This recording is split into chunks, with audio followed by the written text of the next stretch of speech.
Bonjour à toutes et à tous et bienvenue dans Invitation au voyage. Si je vous dis « le cabri saute la table, la chevrette saute le mur », c'est un proverbe qui vient de quel pays à votre avis? De Roumanie, l'une de nos 4 destinations du jour. C'est avec la cuisine d'un jeune chef que nous allons savourer le voyage à Bucarest. Alex Petrician s'inspire de la richesse culinaire de son pays et a le don, vous verrez, de la mettre en lumière. Un plat qui n'a pas d'histoire, ce n'est qu'un aliment que l'on met dans sa bouche, que l'on consomme. Mais si on a une vraie histoire à raconter, que l'on sait d'où elle vient, qu'elle est enracinée dans un espace et qu'on réussit à la transmettre, alors elle restera gravée dans l'esprit des gens.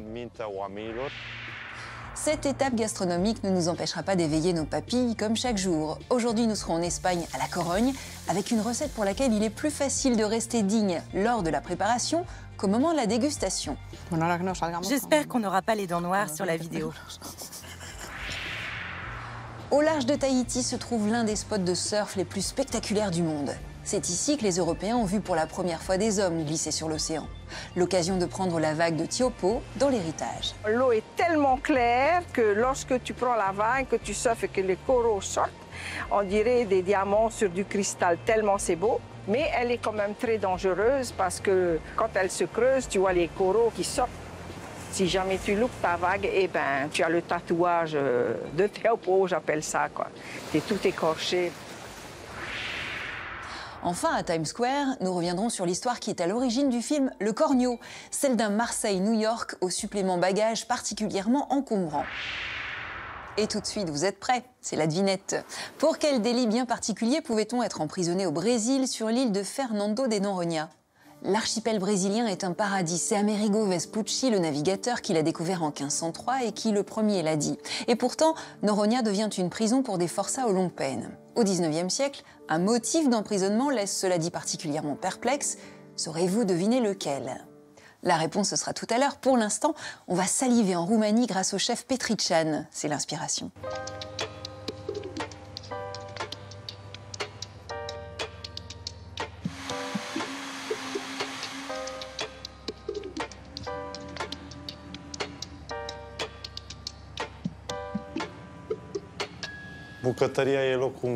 La cuisine est l'endroit où j'arrive le mieux à m'exprimer.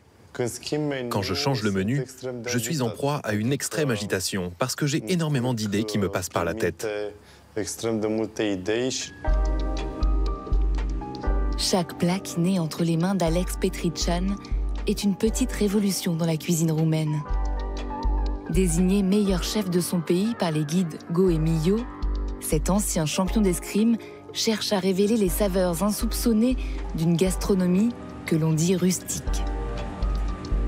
À 36 ans, Alex Petrician souhaite donner ses lettres de noblesse à une cuisine malmenée par le communisme et la mondialisation. Pour cela, le chef explore en profondeur l'histoire et la culture d'un terroir au carrefour de l'Orient et de l'Occident, puisant autant dans l'orthodoxie que dans les arômes balkaniques, dans la Madeleine des années communistes que dans la matrice rurale du pays. Un plat qui n'a pas d'histoire, ce n'est qu'un aliment que l'on met dans sa bouche, que l'on consomme. Mais si on a une vraie histoire à raconter, que l'on sait d'où elle vient, qu'elle est enracinée dans un espace et qu'on réussit à la transmettre, alors elle restera gravée dans l'esprit des gens.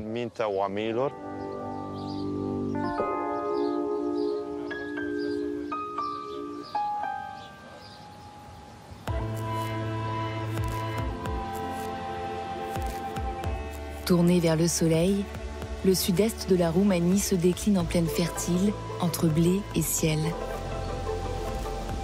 Bordée par le Danube et la mer Noire, la région de la Dobroudja, terre de passage, a donné lieu au fil des siècles à une mosaïque multiethnique.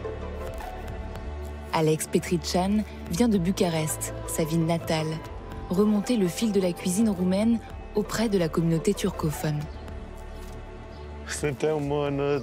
Nous sommes à Fontana Mare, ou Baș-Fener, qui veut dire la grande fontaine en turc. C'est un village resté très traditionnel. Ils s'organisent autour du minaret, qui donne l'heure exacte, c'est-à-dire l'heure de la prière. À côté du minaret, il y a la fontaine du village, où tout le monde vient chercher l'eau potable, notamment pour cuisiner. C'est donc là que tout le monde se rencontre au moins une fois par jour. On peut voir ses voisins tout autour de soi. Donc le contact entre les gens est très présent. Si j'ai choisi de venir dans cet endroit, c'est parce que c'est ici qu'on trouve de la cuisine turque, qui est l'une des sources principales de la cuisine roumaine.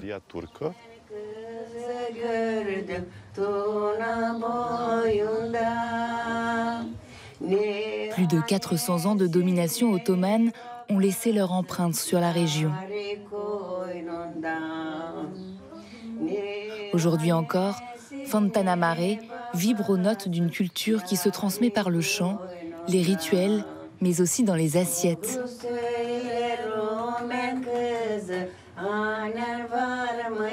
On y trouve notamment l'ancêtre du chou farci, le plat national roumain, le sarma.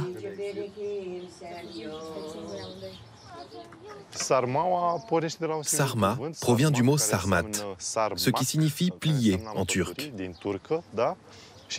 Il s'agit de plier une feuille comestible et de la remplir avec divers contenus, le plus souvent de la viande. Je suis venu étudier la sarma d'ici parce que c'est celle qui se rapproche le plus de l'original. Ce qui était important pour moi, c'était de savoir s'ils avaient changé quelque chose par rapport à la recette qu'on leur a transmise. Elle m'a répondu que non. J'ai trouvé cette réponse étonnante, tellement respectueuse de la tradition.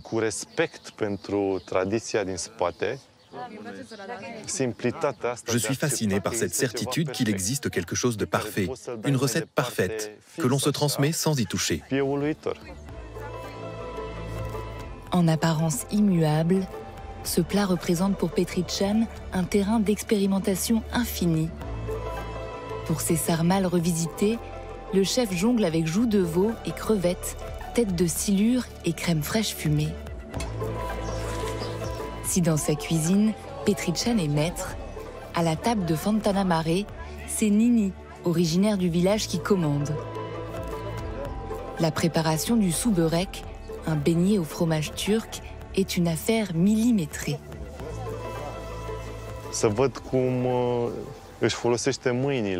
Cette manière qu'elle a de pétrir la matière, sa dextérité, sa technique, toute l'expérience exprimée par ses mains, ça me captive.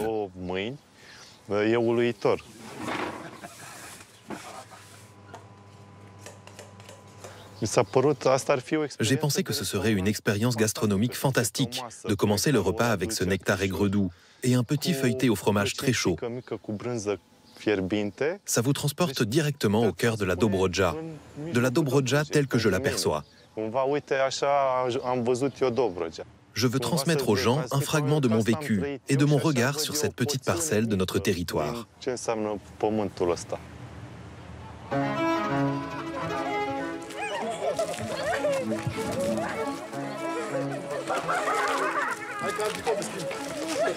La mise en bouche de Petrichan a aussi le goût d'un dimanche d'été passé dans une famille turque.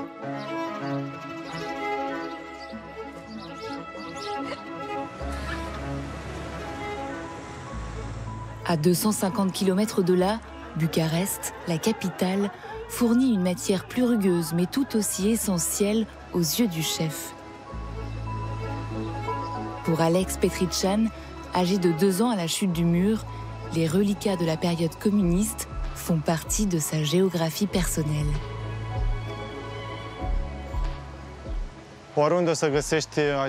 Vous verrez partout ces immeubles communistes qui, même s'ils sont de nature soviétique, sont complètement ancrés dans l'ADN de la Roumanie. Ils ont une histoire forte, peut-être parce qu'ils ont abrité tant de familles et de générations, et qu'ils ont été témoins de tellement de choses. Pour moi, c'est dans ces bâtiments que s'enracine la cuisine de l'enfance. Ce qui s'est le plus imprimé dans ma mémoire, c'est l'odeur de la cage d'escalier de ces immeubles. On pouvait deviner ce que les voisins faisaient à manger. Et ça commençait toujours avec l'odeur des oignons frits. Je pense que c'est la première odeur que l'on sentait quand on entrait dans une cage d'escalier. La période du communisme rime aussi avec pénurie. Pendant les années 1980, Les rayons des magasins se vident. La viande, les œufs, la farine, le beurre, le sucre, le café sont rares. Beaucoup de recettes d'avant-guerre disparaissent. La cuisine communiste a beaucoup réduit la richesse culinaire traditionnelle. Mais en même temps, je crois qu'elle a permis de stimuler la créativité des Roumains. Cette situation a aiguisé le sens de la débrouillardise, la capacité à inventer des manières d'enrichir ce qui était posé sur la table. L'un des piliers de la cuisine populaire roumaine a survécu. Ce sont les mici. Ces saucisses de viande de porc et de bœuf, au goût d'ail prononcé. Bon appétit. La terrasse au bord est pour Petrician l'âme urbaine de Bucarest. Les mici étaient pratiquement le seul plat à être servi dans les rassemblements publics, les foires, là où les gens étaient autorisés à se rassembler.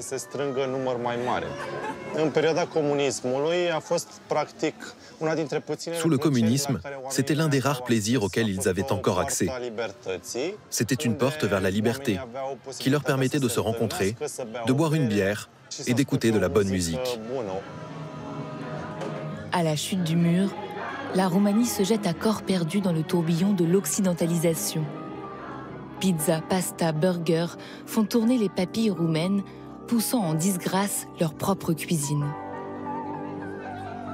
Le mic, devenu le parent pauvre du fast-food, est pour Alex Petrician l'occasion de montrer aux Roumains le potentiel de leur tradition culinaire. Faire des mici, c'était une forte provocation de ma part, parce qu'il s'agit d'un plat extrêmement simple, qu'il est difficile de retravailler sans en changer complètement le message. Ce que j'ai fait, c'est que j'ai utilisé de la langue de bœuf en l'alternant avec de la farce de mic. De cette manière, nous avons réussi à donner une texture différente à la viande et à atténuer le goût de l'ail.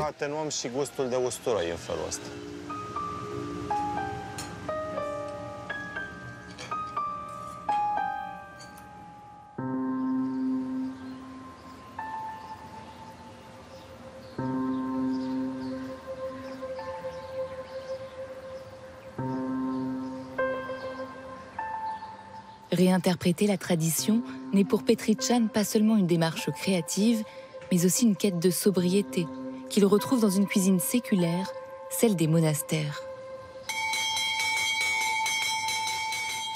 Au sud des Carpates, celui de Orezu est un haut lieu de spiritualité orthodoxe. C'est un monastère où on est toujours très bien accueilli. On nous permet de s'installer à table et on peut découvrir le cadre de la vie monacale.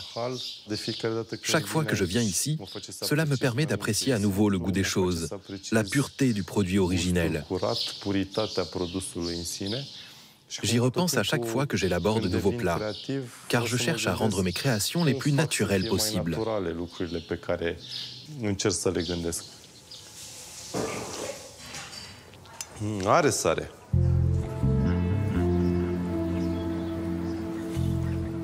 Le goût le plus élémentaire éclot dans le potager du monastère, moelle épinière de la cuisine traditionnelle.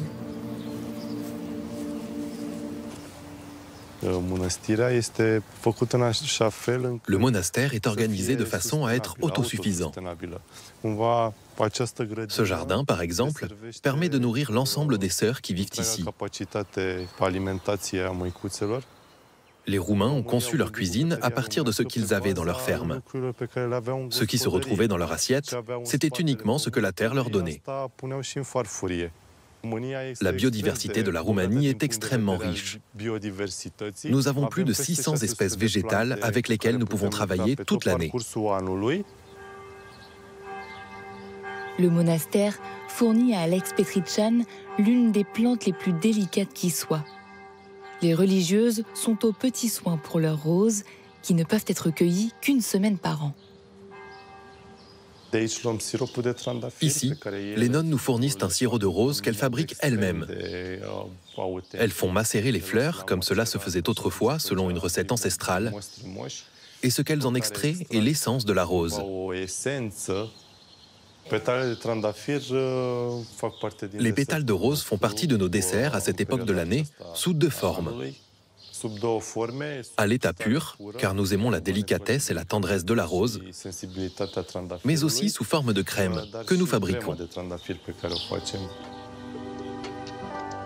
La glace à l'eau-de-vie de prune et au parfum de rose est un concentré osé et raffiné de l'art du jeune chef. Je ne veux pas réinventer la cuisine roumaine. Je cherche plutôt à en extraire certaines de ses pépites et à m'en emparer pour montrer que la Roumanie peut avoir une place sur la carte gastronomique mondiale.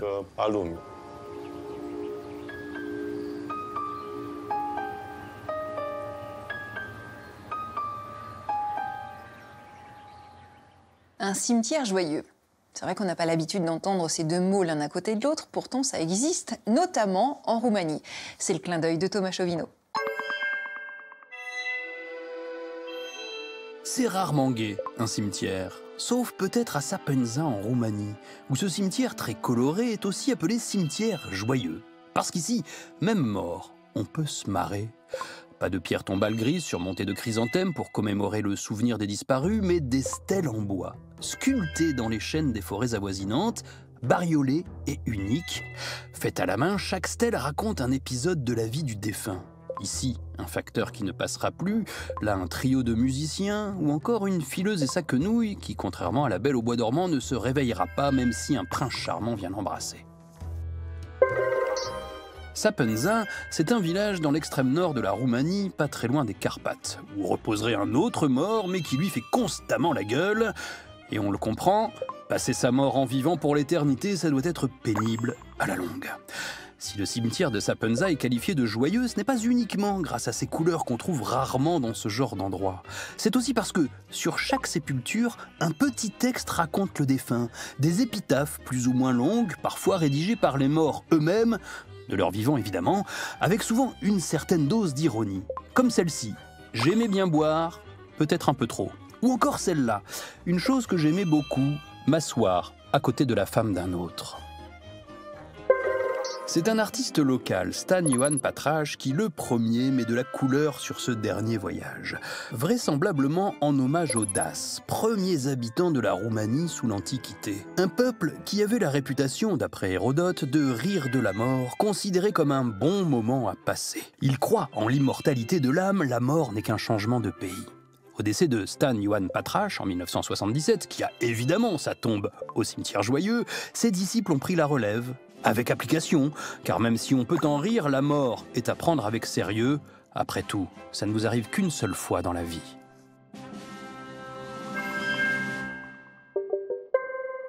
Allez, on a rendez-vous à Tahiti maintenant, face à une vague qui fait fantasmer les surfeurs du monde entier. La montagne de Crâne, c'est son nom tahitien. Un tube de 5 mètres de diamètre dans lequel les hommes s'engouffrent depuis plus de 1000 ans. C'est l'héritage.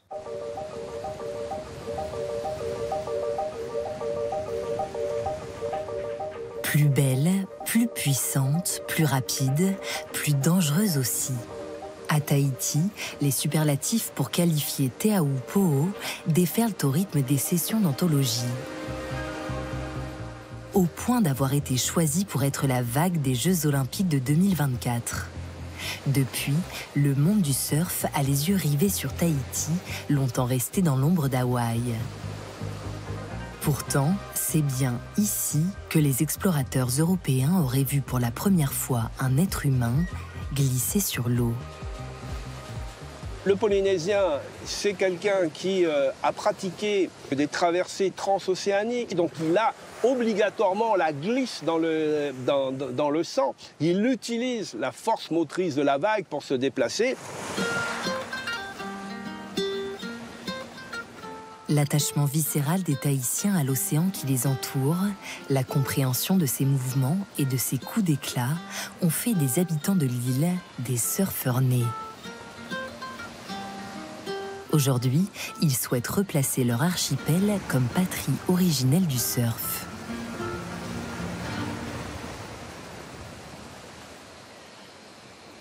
Sur la presqu'île de Tahiti, là où s'arrête la route, commence la légende. Ici sont passés les plus grands surfeurs du monde. C'est aussi ici que les chefs des temps anciens défiaient les vagues. Derrière le village de Teahupo'o, le Fénois Ayeré, terre de brousse en tahitien, n'est accessible qu'en bateau ou à pied. Sur cette côte, coincée entre les montagnes et la barrière de corail, la nature est souveraine. Cette terre a toujours été préservée par nos ancêtres. Et ici, l'on sent très fort le mana, la puissance de la nature. Donc ça te donne de l'énergie. Dans la religion traditionnelle animiste, l'océan, appelé Moana, était peuplé de dieux et d'esprits. Les origines exactes du surf restent incertaines, mais il se pratique vraisemblablement déjà en l'an 1000 sur des planches de bois dans tout l'archipel polynésien.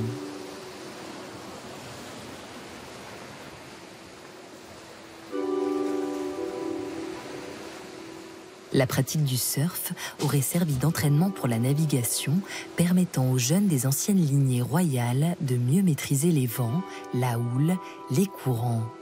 Les compétitions leur permettaient de se jauger et de montrer leur courage. À Teahupo'o, la légende veut que ce soit une femme qui ait marqué les esprits. À l'époque, cette vague a été déjà mise en valeur par Vehia Te Matei, qui a entendu parler de cette vague et qui est venu ici pour surfer cette fameuse vague, qui a fait des concours et qui les a gagnés. Je suis Veiatua, l'enfant des vents, celle qui monte sur les flots de Tarawa. Il se dit que le roi, jaloux de ses performances, la fit chasser. Dites au peuple qu'il n'y a qu'un roi à Teahupo'o. C'est moi.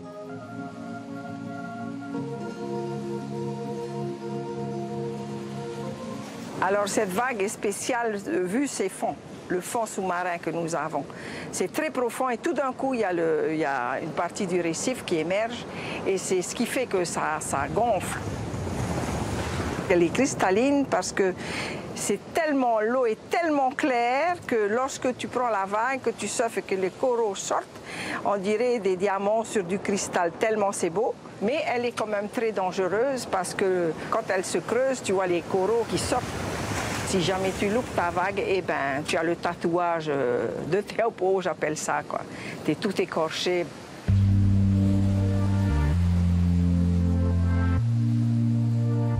À côté de cette vague mythique réservée à l'élite traditionnelle, l'île offre d'autres sites accessibles à tous dans les embouchures de rivières ou sur les plages comme celle de la Pointe Vénus dans le nord de Tahiti. Des sites où la population s'immerge dans l'océan, goûtant au plaisir des vagues, le plus souvent allongées sur des planches rudimentaires. C'est le spectacle que découvrent les Européens lorsqu'ils accostent au XVIIIe siècle. C'est dans cette baie de Matavai qu'il y a eu le premier contact avec le navigateur anglais Wallis.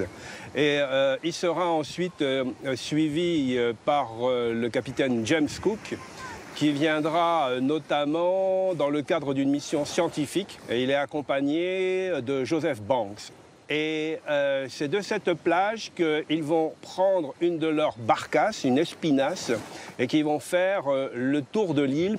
Eh bien, ils vont voir pour la première fois des gens surfer. Et la première retranscription du surf viendra notamment dans son journal de Joseph Banks en 1769, qui le premier voit donc des insulaires surfer. Et ils sont particulièrement surpris de voir ces gens glisser sur des planches en bois, car ils ont quand même si ce sont des marins, ils ont peur de la mer. Et ils n'arrivent pas à comprendre comment ces gens-là peuvent survivre, glisser dans la vague et tout. Ils étaient entraînés avec une vitesse incroyable. Parfois, ils étaient portés presque jusqu'au rivage. Mais en général, la vague se brisait sur eux avant qu'ils ne soient à mi-chemin. Auquel cas, ils plongeaient et réapparaissaient de l'autre côté.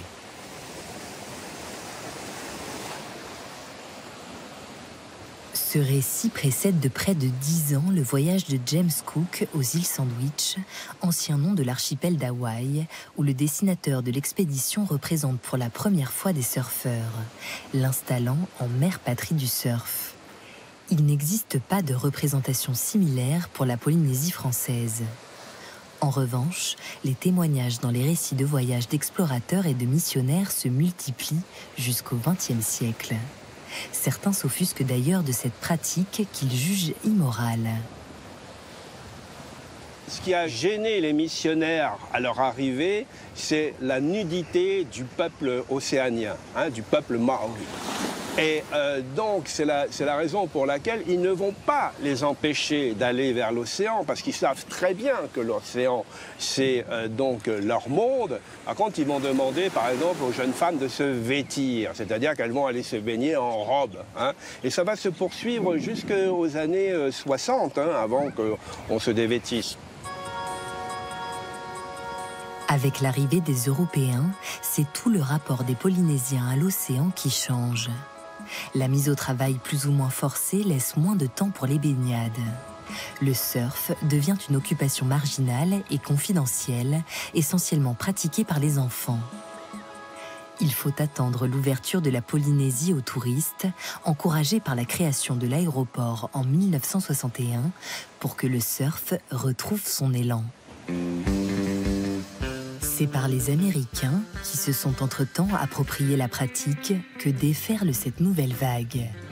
Une jeunesse bronzée et insouciante qui fait le tour du monde en quête de sensations et échoue régulièrement à Tahiti. La commune de Puna-Aouia, sur la côte ouest de l'île, est à cette époque un des fers de lance du renouveau du surf polynésien. Les planches rudimentaires des ancêtres sont remplacées par les technologies dernier cri importées de Californie. Ici, voilà, les toutes premières, voilà, c'était en bois, pas de dérive, donc voilà, ça a cette forme particulière. Et ensuite, l'apparition de nouveaux matériaux et avec plus de précision peut-être dans le surf, plus de maniabilité. Celle-là, on est bien dans les années 70, facile. Alors que celle-là... bon, c'est début 1900, quoi. Bon, là, on fait un grand saut dans le temps, quand même. Les premiers Américains qui sont arrivés ici, qui ont découvert l'île, en tout cas au niveau du surf, eux sont venus justement avec cette nouvelle technologie de planches en composite. Et certains ont laissé les planches là. Sur le coup, les Polynésiens les ont utilisées. Et tout doucement, en fait, voilà, les passionnés ont commencé à faire venir quelques planches, ce qui a complètement changé le surf. Ça s'est popularisé déjà, donc le style a commencé à évoluer plus radicalement qu'avant. Avec des planches en bois, tu te laissais glisser sur la vague. Là, tu peux partir, revenir, voilà. Et c'est vrai que le style polynésien est ressorti, donc comme ils sont quand même de gabarit assez costauds, donc on pouvait assister à des positions sur la planche bien ancrées pour pouvoir être puissants aussi dans leur surf.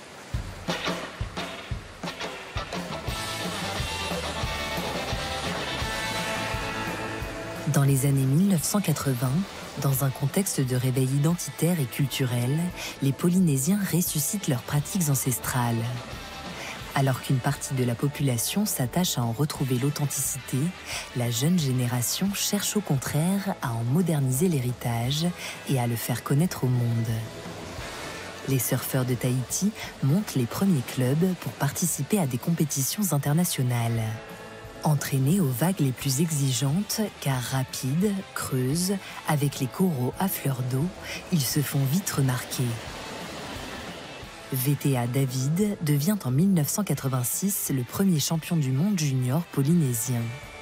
En 2000, Patricia Rossi, arrivée à Tahiti dans sa tendre enfance, est sacrée championne d'Europe.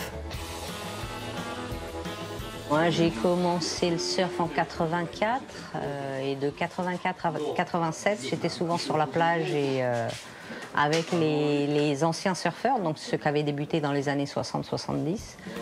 Et c'est vrai que c'était assez marginal. C'était toujours les mêmes personnes en général, à une dizaine maximum sur le spot, et c'était toujours les mêmes.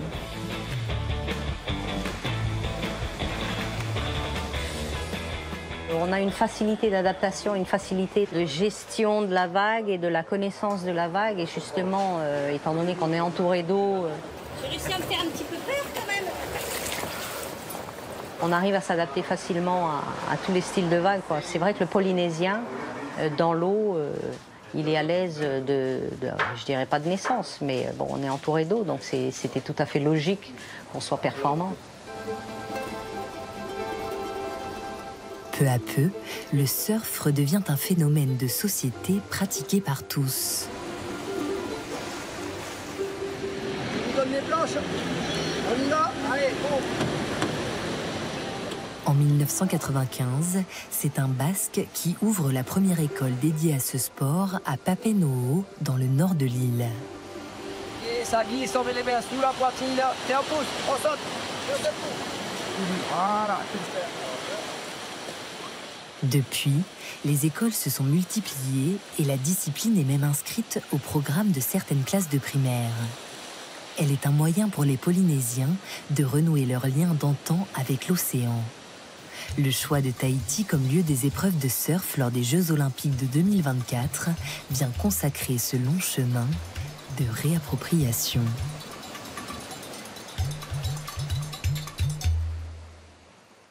Il est temps de passer de nouveau à table, cette fois en Espagne, à La Corogne. On a rendez-vous sur le port avec Maria.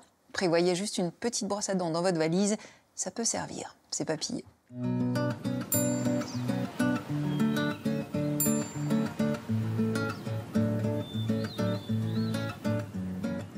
Moi, c'est Maria. Nous sommes à La Corogne. Aujourd'hui, je vais vous préparer une recette de calamar à l'encre. Pour acheter nos ingrédients, on va se rendre au marché de la place de Lugo, le meilleur de la ville. En Galice, la marée monte très haut. Chaque été, des Madrilènes viennent ici passer leurs vacances. Ils ne sont pas habitués aux marées. Du coup, ils se garent sur les rampes comme celle-ci, et quand la marée monte, les voitures sont emportées. Il nous faut des calamars pour préparer des calamars à l'encre. Les voici. Ils viennent de l'estuaire d'Arousa. Ils sont très bons. Parfait. Et voilà. Merci Marco. Merci à toi. Maintenant, on rentre à la maison.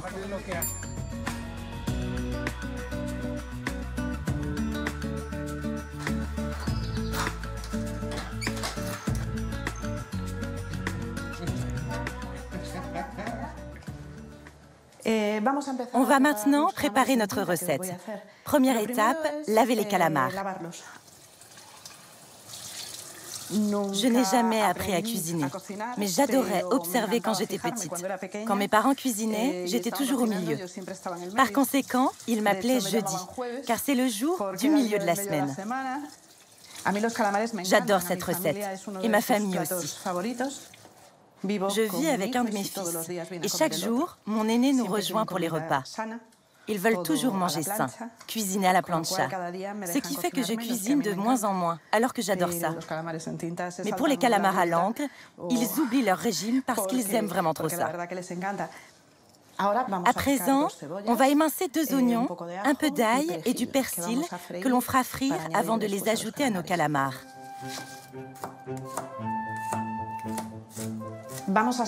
Ensuite, on va mettre un peu d'huile dans la poêle. Enfin, pour moi c'est peu, pour vous ça doit paraître monstrueux. L'huile est chaude.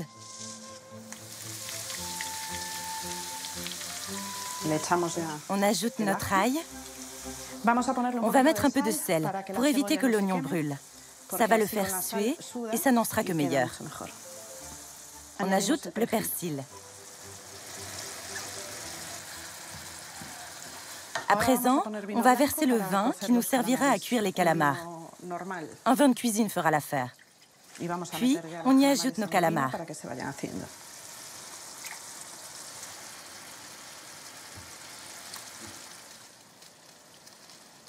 Il n'y a plus qu'à attendre que le vin commence à bouillir.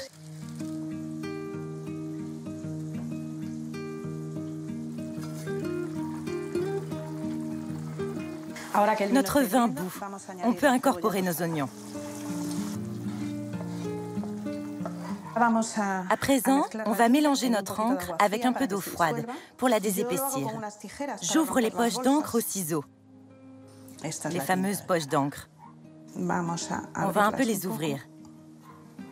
Je ne sais pas si ça donne beaucoup de saveur à notre recette, même si je pense que oui. Mais ça lui donne une bonne texture. Ce sont les poches d'encre des calamars. C'est avec ça qu'ils se protègent de leurs ennemis. On va maintenant émincer 2 tomates qu'on ajoutera au mélange.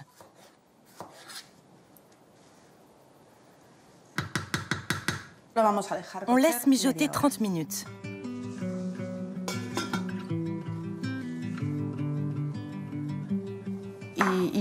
Un peu de chapelure pour épaissir la sauce. Et voilà Bégonia. Nos calamars sont prêts. Ça a l'air bon. On va se régaler. Santé. Santé.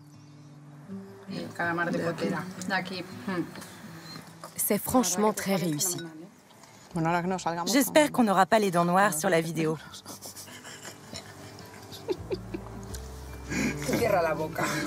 Garde la bouche fermée.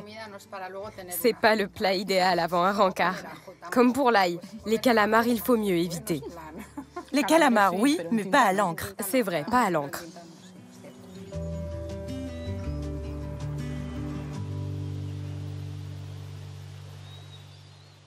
Bah, elle va marcher beaucoup moins bien, forcément. Vous vous souvenez sans doute de cette réplique de Bourvil dans Le Cornio, mais est-ce que vous connaissez l'histoire qui a inspiré le film? Elle a un lien avec New York, vous allez voir, c'est l'incontournable.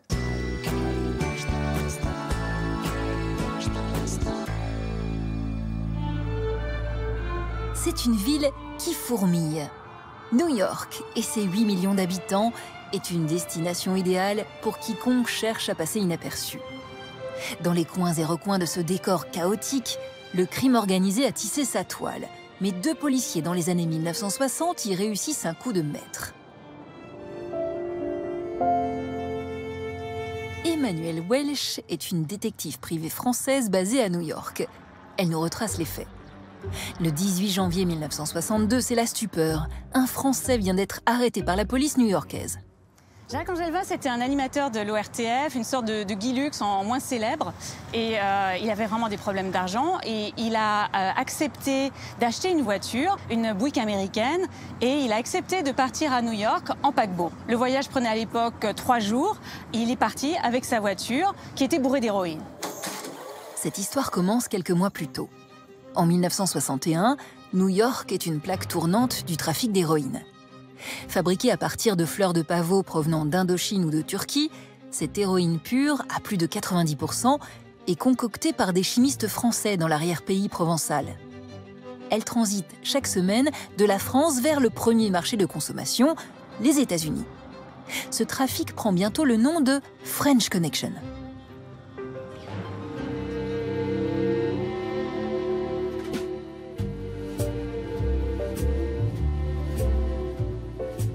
Il faisait circuler la drogue. La produire, c'était facile dans les labos marseillais. Il n'était pas vraiment dérangé, mais ensuite, il fallait l'acheminer à New York. Donc, c'était par petite quantité avec des hôtesses de l'air, avec des valises à double fond, mais aussi par énorme quantité dans des véhicules. Et c'est là où la police de la NYPD a mis des années à comprendre que les véhicules étaient bourrés de drogue. Au début des années 60, le trafic d'héroïne n'est pas la priorité de la police new-yorkaise. Mais dans les rangs de la NYPD, 2 flics prennent le problème à bras-le-corps. Sonny Grosso et Eddie Egan. Les 2 compères flairent l'ampleur du trafic.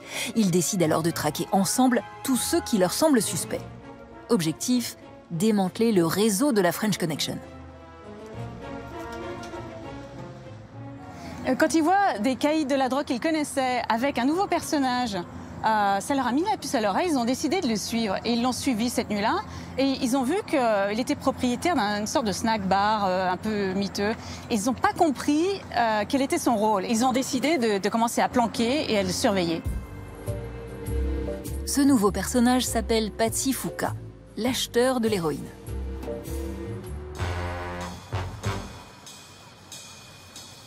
Mais l'homme mystérieux brouille les pistes.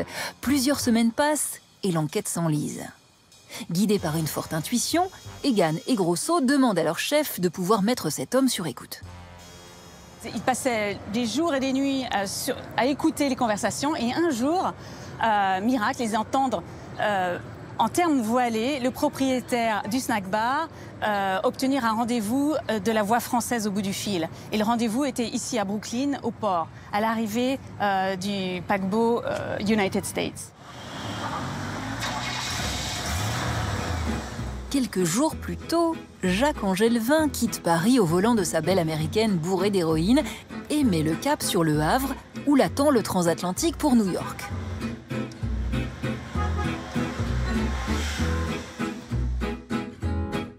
Grâce aux conversations qu'ils ont interceptées, Grosso et Egan savent que de l'héroïne venue de France se trouve quelque part à bord de ce paquebot. La filature de leur suspect, Patsy Fouka, se poursuit les jours suivants. C'est alors qu'ils le voient à de multiples reprises en compagnie du Français Jacques Angelvin.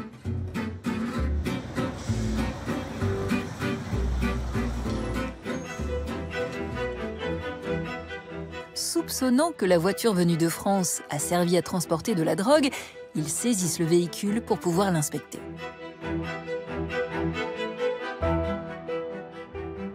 Egan sait qu'il y a quelque chose. Il dit cette voiture est sale. Et il est intuitif.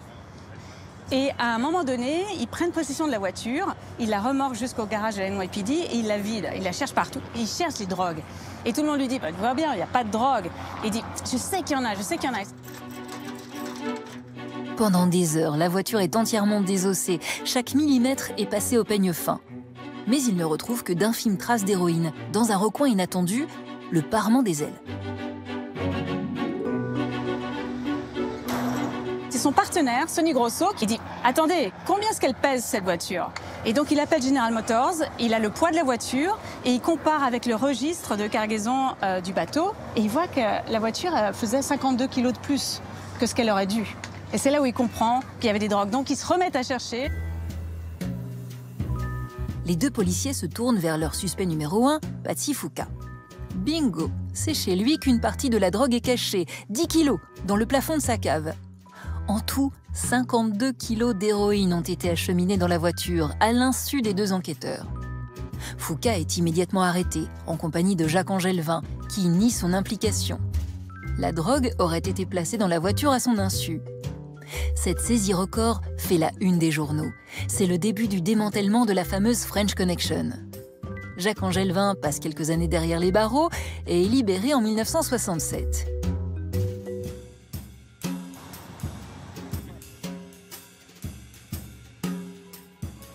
L'histoire inspire à quelques années d'écart 2 films à succès. Le Cornio en 1965, dans lequel Louis de Funès piège Bourvil en lui offrant de convoyer une limousine sans lui dire qu'elle recèle un stock de schnoff. Ce brave garçon va donc entreprendre ce voyage dans cette voiture bourrée de stupéfiants et suivi par l'instigateur de cette aventure qui est de Funès, avec les 1000 mésaventures qui arrivent aux poursuivis, aux poursuivants, aux surveillés et aux surveillants. Et aux États-Unis, le film French Connection de William Friedkin qui rafle 5 Oscars en 1972.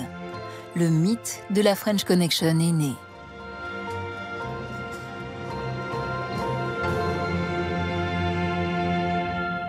En début d'émission, vous vous souvenez, je vous posais cette épineuse question. Pour quel délit bien particulier pouvait-on être emprisonné sur l'île de Fernando de Noronha au Brésil?